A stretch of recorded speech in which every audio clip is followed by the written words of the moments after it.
Well,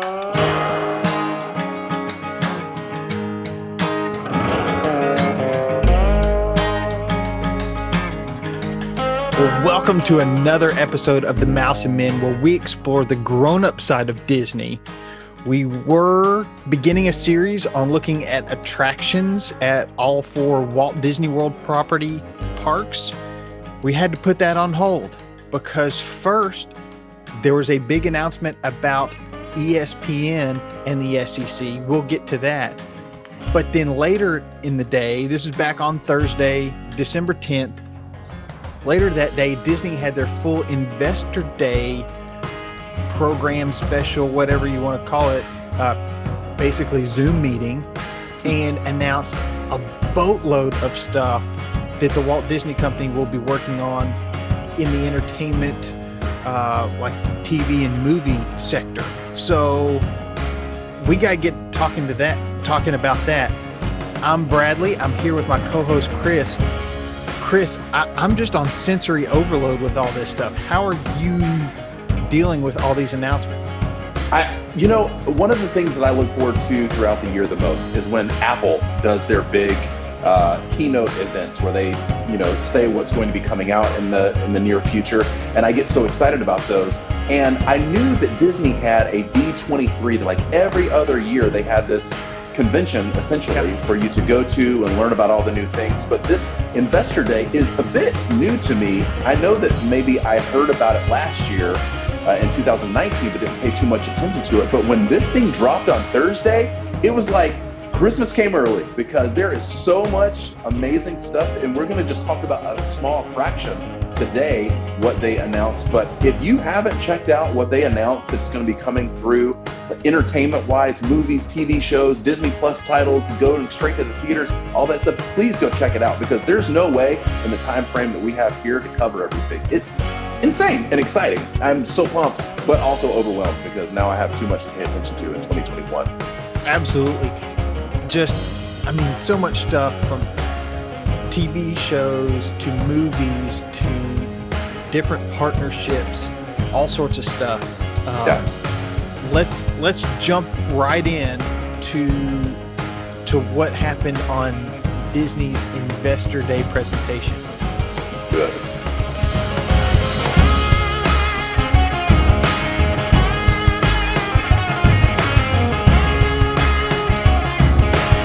So, Chris, the thing that we were talking about that morning was it was announced that ESPN, which is a Disney property, had signed a deal with the SEC.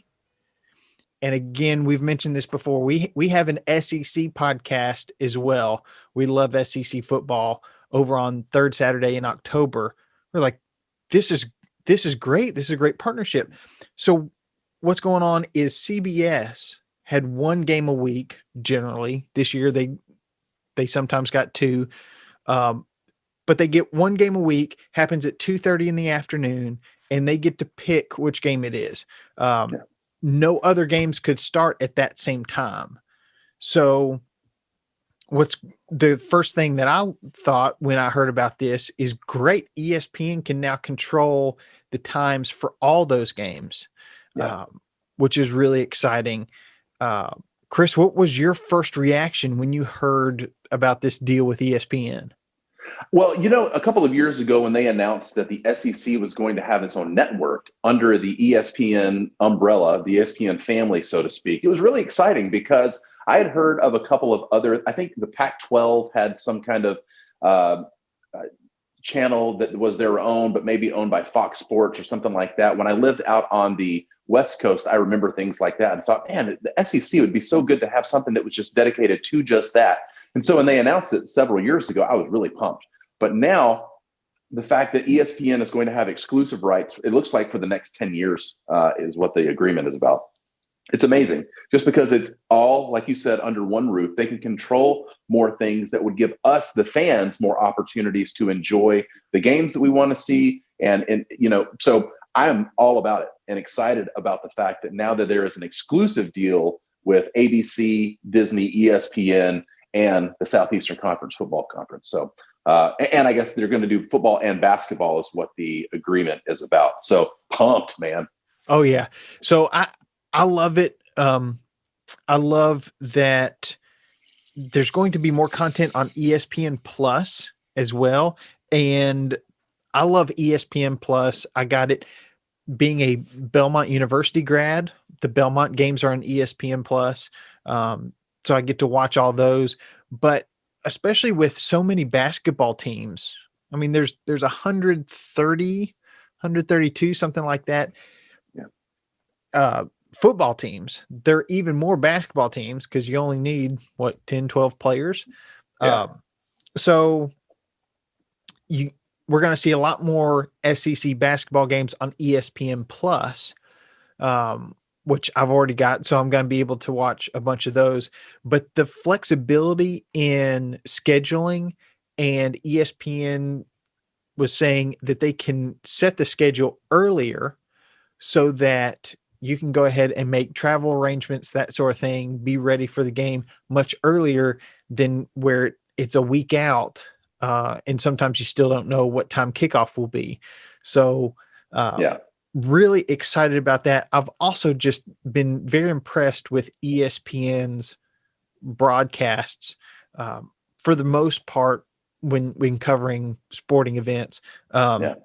I know NBC does a great job with the Olympics, but I've always thought I would love to see the college game day guys do the Olympics. I, Yeah, I totally. think that would be a great thing. I love Herb Street and Desmond Howard. Get them talking about anything, and I think they're just going to have a blast. But Yeah, yeah, agreed. really excited about this ESPN SEC football and basketball partnership. Yeah, again, I love the idea that they're thinking of the fans, and I know that a company like Disney or Apple or Facebook or whatever it may be, these high Amazon, these companies that are billions and billions and billions of dollars in valuation, they're not going to make a decision that's going to put them at a loss financially because they have to answer to their shareholders and all this kind of stuff. They're investors. That's why we had an investor day from Disney last Thursday.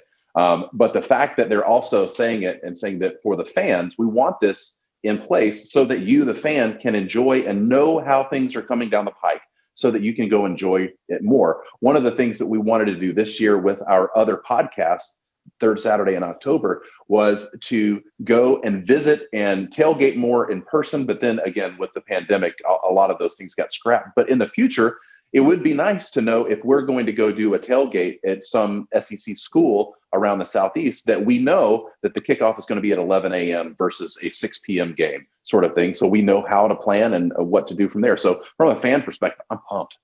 Yeah. So CBS is still under contract through the 2023 season. So we got 3 more seasons of that. But 4 seasons from now, starting in 2024, it'll all be on ESPN and its subsidiaries, I guess. Sure. So really excited about that. So let's move into the rest of this Investor Day announcement. So we've got Disney TV, Nat Geo, Hulu, FX, Lucasfilms, Walt Disney Pictures, which where most of us first were introduced to Disney. Those are the Cinderella, Pinocchio, Snow White movies.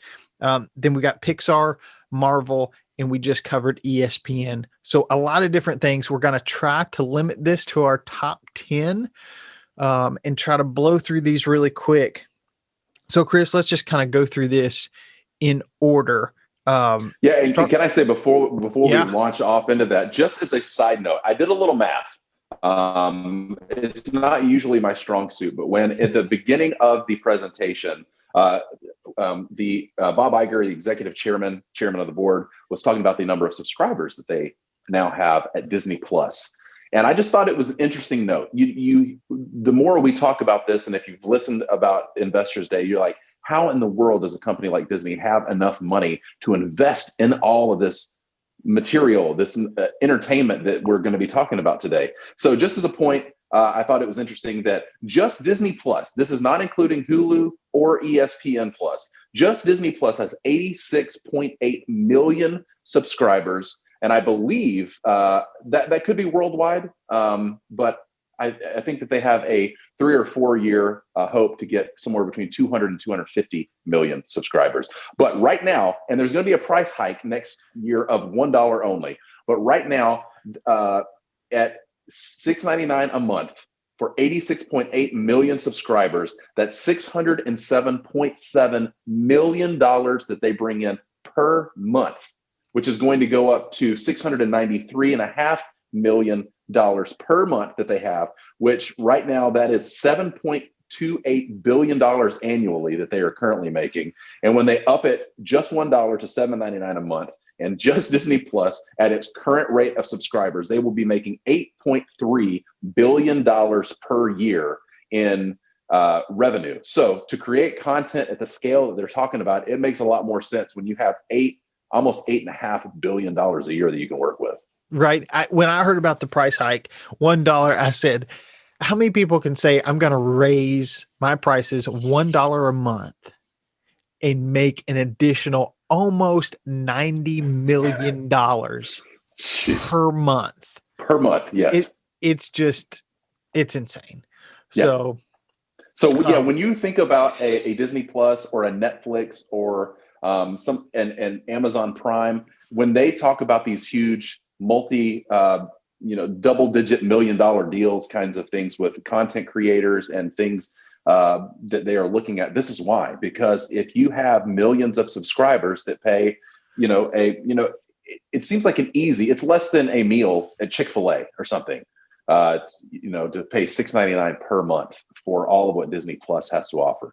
But when you look at those numbers, over almost $8.5 billion annually that they're going to be making, and that's right now, just having launched just a year ago, and It's only seemingly going up from here. So, wow, a lot of money. Yeah. So I think we'll kind of go through in order that they kind of announced these things. And they started with TV, kind of traditional TV shows. Most of these are going straight to Disney Plus. I had a couple that I liked, but I think my favorite, the one that intrigues me the most, and this may be kind of foreshadowing some of my picks later. I love these backstories that they've done. They've done Maleficent was great. I'm really intrigued about this Beauty and the Beast series, because now they didn't mention as much at Investor Day, but what I've heard is it's going to be centered around Gaston. And I think it's going to be his backstory. I'm really interested to see where this backstory goes. So my number one intriguing thing for TV is this Beauty and the Beast series. Yeah, I agree. I've heard that it's going to be some sort of Beauty and the Beast universe prequel. So so focusing on Gaston makes a lot of sense. My favorite thing that I learned from there was one of my childhood favorite movies that was filmed 10, 15, 20 years before my childhood actually began, which was Swiss Family Robinson. They're going to be doing an update of that. And that really pumped me up because I love just the fantasies that I had as a kid, running around the woods and building forts myself and imagining if I was deserted on an island, what would I do? And so that kind of idea, plus the fact that it's one of my favorite stops at Walt Disney World in Magic Kingdom, is to climb up the Swiss Family Robinson treehouse. So you get really excited about that. Oh yeah, that's on my short list. So I'm glad you brought that up. I love tree houses. The Swiss Family Robinson treehouse is the epitome of, I think, most every childhood treehouse. So to see that coming into some sort of a series in the next couple of years is fantastic. Next on my list, I've got Nat Geo and a couple of really cool series with some high profile celebrities as well. Yeah. I had to choose one, and I went with Limitless with Chris Hemsworth. I've become a big Chris Hemsworth fan, just having watched all the Marvel movies now, going back and watching them in chronological order, which will be something we'll talk about in the future too. But this looks to be really interesting. The preview that I saw looked like he's jumping into a frozen lake or something and just hanging out for a few minutes. So not sure what they're doing there, but really interested to see what Chris Hemsworth gets into in Limitless. Yeah, that was actually one of the ones that I was going to choose as well. But I'm glad you went first because that allows me to look at a few of the others. I could have very easily picked, again, just as a side note, this is what we've talked about a lot on this podcast is the fact that Disney is so much more than princesses and fairy tales. Oh There's yeah. like when you bring in all of these names in the Marvel universe and Lucasfilm and all this kind of stuff, you really see how this is for something for everyone. And so I could have very easily taken the Will Smith idea, the Welcome to Earth series that he's going to be doing, which sounds awesome, as well as the fourth season of the TV show Genius, or the kind of a documentary series about Martin Luther King this time. But I'm going with Cousteau, which is a series about Jacques Cousteau, the marine biologist or explorer. The idea that they're going to be going into more of his life is something that I've always been interested in. And the fact that they're going to focus on that, I'm pumped. So Cousteau is going to be my choice, with Limitless coming in a close second. Oh yeah. Any of this marine documentary stuff, I love it. I'm watching so much of it on Disney Plus now on their little Nat Geo channel. I'm going to skip over Hulu and FX for now. We'll come back to that at the end with some honorable mentions. Some big things happening, but I think that some of these others, at least for me, kind of overshadow what's happening there. Let's go to Lucasfilm. And Lucasfilm, known for Star Wars, there's so much Star Wars stuff coming out in the next couple of years. Yeah. But I'm most excited about the 5th installment of the Indiana Jones series. Very cool. The original 3 movies, love them. The 4th one that's got Harrison Ford and Shia LaBeouf, which I thought was going to be a bit of a passing of the baton, didn't end up being that. I was a little let down that it kind of felt like a cop-out at the end of Aliens. Sorry, right. Spoiler alert if you haven't seen it. But I'm interested to see what happens in this final installment. They say this is going to be it, and they're going to kind of hang up Indy's hat on this one. Although I would love to see a spin-off series with Shia LaBeouf. I think that would be really good as well. But really excited to see one more Indiana Jones film come out from Lucasfilms.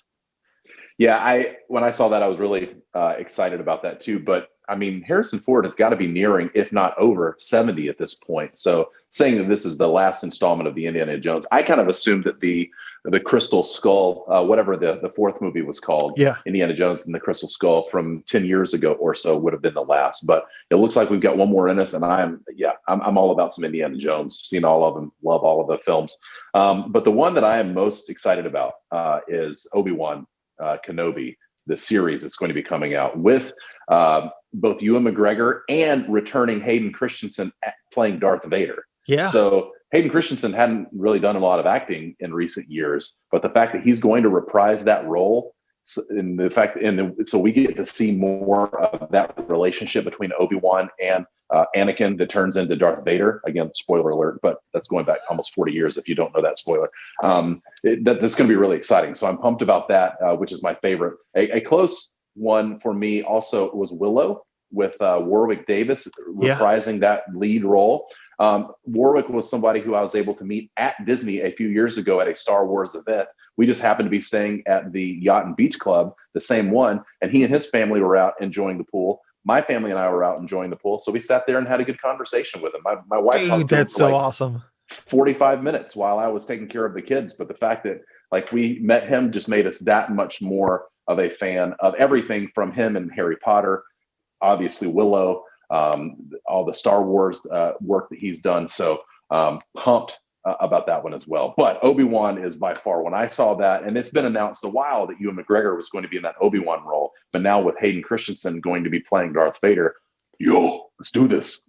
Yeah, that looks to be really great. I actually looked at my wife and said, I may just have to, on one of our trips down to Georgia to visit family, I may have to make the extra 6-hour drive on my own, go to Galaxy's Edge, experience it just so I can watch all this Star Wars stuff. Yeah. Because I hear such great things about The Mandalorian and all these new movies that are coming out, but I'm trying to refrain from watching any of it until I experience Galaxy's Edge as an outsider. So Yeah. really excited about, if you're a Star Wars fan, you got to be happy. Oh my gosh, yes. That's all I see on Facebook. So then going to Walt Disney Pictures. I said earlier that I love all this backstory stuff. Number one on my list coming from Walt Disney Pictures is Cruella with Emma Stone. These live action remakes, I haven't been a big fan, but these backstories have been really awesome. So I've got high expectations for Cruella, and I'm hoping they live up to it.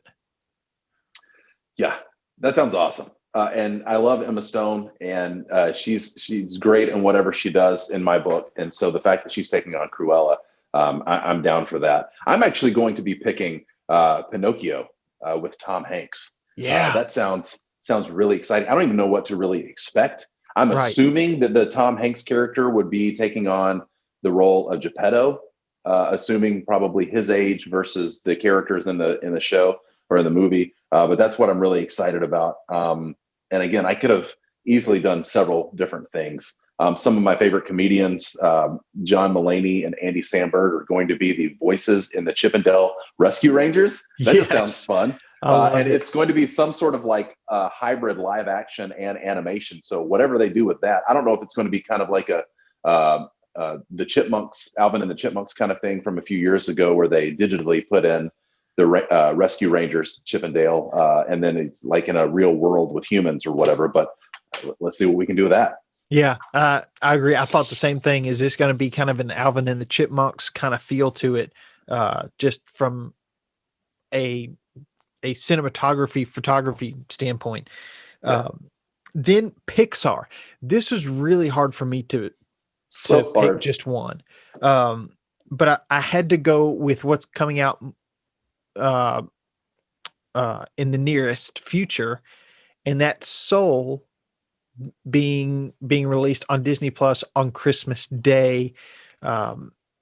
It's about music and kind of finding your purpose in life, finding your meaning. So I love the premise of this. Also, I believe it's the first time, or I know it's the first time in a Pixar movie that the lead character is Black. So big thing for animation in having a Black lead animated character for Pixar. And so just really excited about the whole story in general. Me too. That's Jamie Foxx is going to be the voice of the lead character in Soul. Is that right? Maybe so. It now that I think about it, I can't remember, but that sounds right.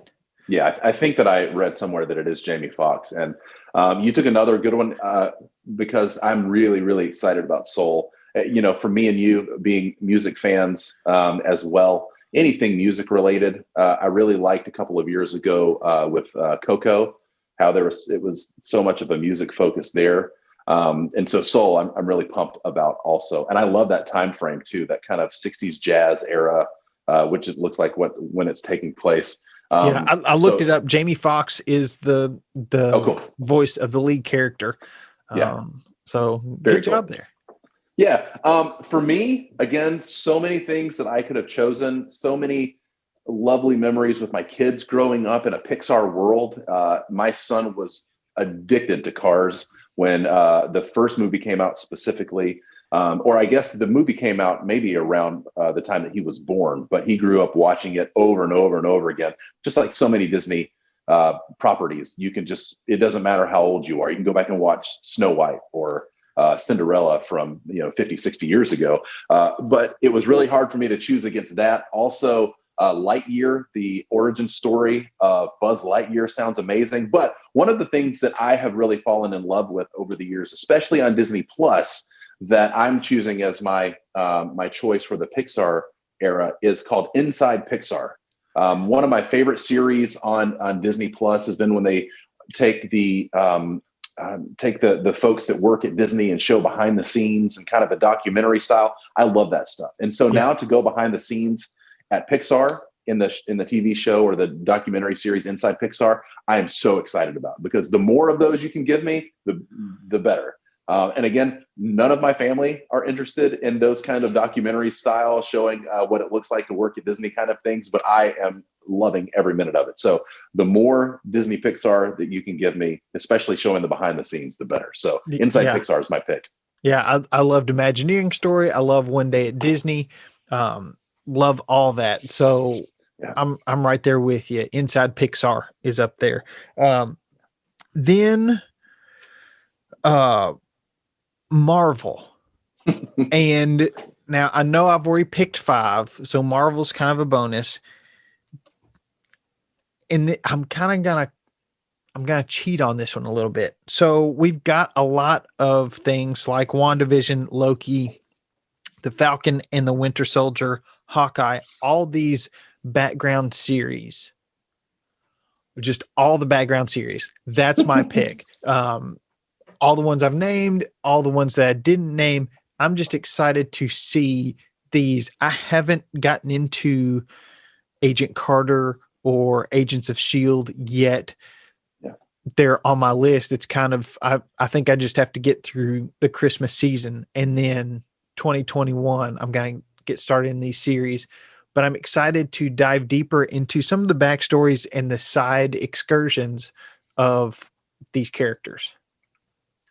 It's one of the things that you've talked about, watching through all the Marvel movies or going to Galaxy's Edge and then watching your way through all the Star Wars movies, that it can almost become your full-time job. If you're not staying on top of them when they release, if they pile up on you. What did you say a couple of weeks ago, that the Marvel universe is something like 23 different movies, that if you want to catch up on all of them and watch them in order, that's a lot of screen time. Yeah, that's a month of a movie every night. Yes. Barely taking weekends off. Yeah, and that's not including what you said, like the television series that have similar, that's in that same universe. And that's just Marvel. That's not including Star Wars. That's not including all the Pixar films and all the Disney films and cartoons from all of the years. So much to do there. The one that I'm most excited about is Loki. The movie, or every time that Loki's on screen in any of the Marvel movies, is just one of my favorite parts of that movie, because he's so funny. Tom Hiddleston is so charming, as well as mean and cruel, as being that kind of that trickster god Loki that he is. And so a series with Loki, I'm all about. Anytime he's on screen, I'm going to be smiling, if not laughing. So bring on more Loki. Yeah. What a great character. It's hard to know what he's going to do next, because which side is he on at the moment? Exactly. I mean, he's always on his own side, Loki's side, but which side is going to advance his agenda the fastest? So that's going to be really interesting. Chris, you had a couple things that you liked from FX and Hulu's announcements. If you just want to hit those real quick, just to kind of wrap us up.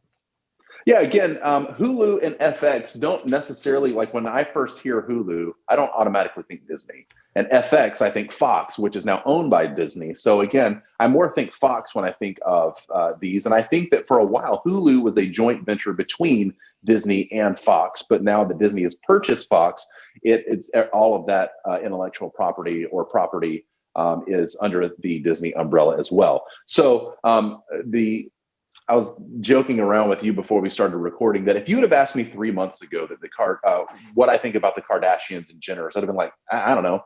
I mean, reality TV people, but I've never watched an episode or whatever. But 2020 being what it is, my wife and I were looking for something to watch, and we started at episode 1 of Keeping Up with the Kardashians, and we went all the way up through present day. And so we have caught up on the Kardashians in the last 3 months or so, which is a little sad that we've had that much TV time. But you must have really reached the end of the internet that you stooped to that.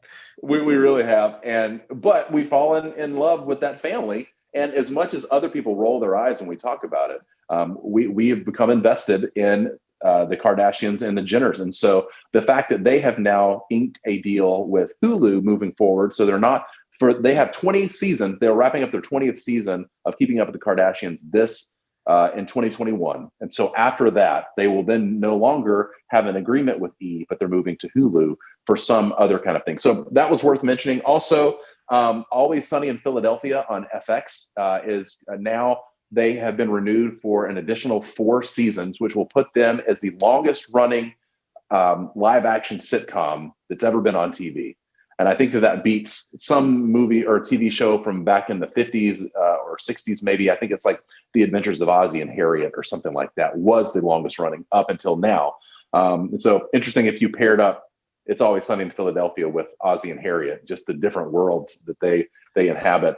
Right. But I also, in my time in Los Angeles, I know a couple of those guys, not well, but I have met them before. I actually auditioned when I was trying to be an actor. I auditioned for Always Sunny in Philadelphia in season 1. So that can tell you how long ago that was. That I didn't get the role, but I auditioned, met some of those guys. And actually one of the guys from the series, Glenn Howerton, who plays Dennis in the show, he is the brother-in-law of my youth pastor that I grew up going to church with back in Prattville, Alabama. So there's a little bit of a connection there that so I always stay, I may not have seen every episode, but I stay in tune to what's going on with those guys because I got a little skin in the game, it feels like. And then lastly, something that I feel like is near and dear to our heart on FX. I don't know if this is premiering within this coming up year, or it's just off in the distance a little bit, but you and I are big fans of classic rock, and the Rolling Stones are going to have their own dramatic TV series called The Stones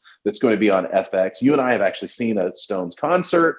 We love the Rolling Stones. We love that type of music. And so the fact that we're going to have a Rolling Stone dramatic series is also something. There we go. Break it. Yeah, let's bring on the Stones. I totally did not plan that, but I love me some Stones. I've gotten to see them at least twice, and it is funny seeing when you and I saw them together in Nashville. The difference between that and when I'd seen them, oh man, probably 10 years or 15 years earlier. In between songs, it seems like they're taking a little bit longer. I'm pretty sure, Mick Jagger's going back there. He could be doing other stuff, but I think he's having to get oxygen because he does not slow down on stage. But having read Keith Richards' autobiography, such a good autobiography, just loving their music, following them as long as I've been alive.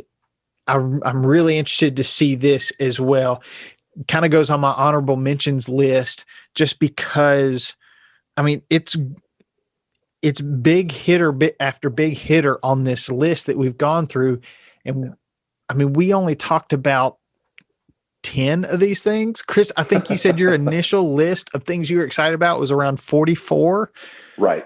So the fact that we got it pared down to 10, 12, 15 is pretty incredible. Yeah, it's difficult to do. And can I just say, I want to go on record here on the show to say, I've said for years that Harry Styles, if he had any acting chops in him, would be a great Mick Jagger if they ever did a Stones biopic. And so now that it looks like there's going to be a series, it would be amazing to see someone like Harry Styles play Mick Jagger in the show. So I'm just going to say it here. So that way, if it actually comes to fruition, we can go, rewind the tape, baby. Got it on wax. So I just wanted to say that. But yeah, to narrow down all these choices it was really difficult to do and kind of anxiety producing.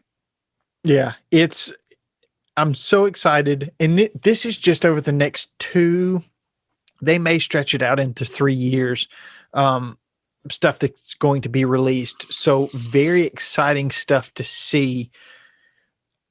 Chris, it's time to make some popcorn. I actually made some maple popcorn like they did, Yeah. or like they do in Canada that we experienced when we drank ourselves around the world.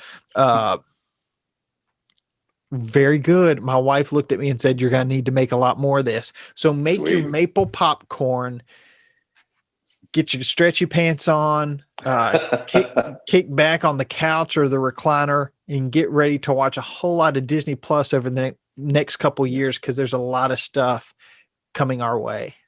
Yeah, I think that the CEO of Disney, I forget how to pronounce his last name, Chapek,